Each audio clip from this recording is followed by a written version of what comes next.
may atangan nga katumanan sa usa ka mahinungdanon nga hiniusang proyekto nga mosentro sa mga underserved nga mga barangay o mga hilit nga lugar nga dili halos maadtuan dinhi sa lalawigan sa Misamis Oriental lakip na kasikbit nga dakbayan.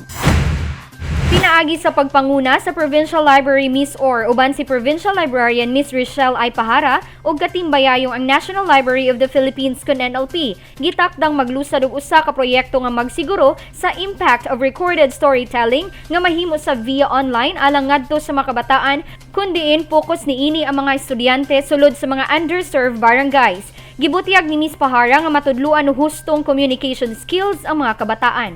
Gipaabot sab niini nga atol sa baguhay lang nahitabo nga second convening of Network Emerging Filipino Library Innovators CONEFLI Cohort 2 nga patigayon kung asa midawat kini og makabubuhong nga mga awards kauban niya ang team nila nga ginganlang Library Wonders.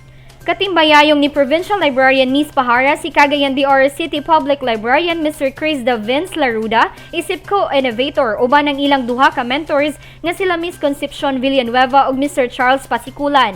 Laraw sa maong grupo nga samot mapalapdan ug mapanindot ang nasangpit nga collaborative project.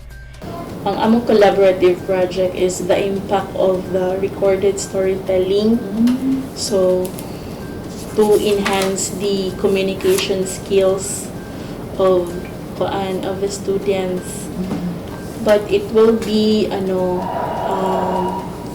we chose the underserved barangays because we all know, especially the far-flung barangays, is dili kay sila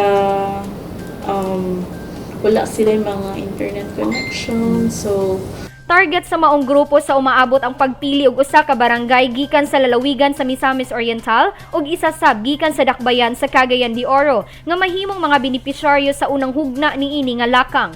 Gidugang sab ni Miss Pahara nga laumang sama sa usa ka research sila magpahigayon og serye sa survey aron masuta kung epektibo ba ang maong proyekto. Samtang ang NLP ang magdesisyon o mag-aprobar niini ug angayan ba ilakip sa nagkadaiyang kalihukan og programa sa tanang libraries.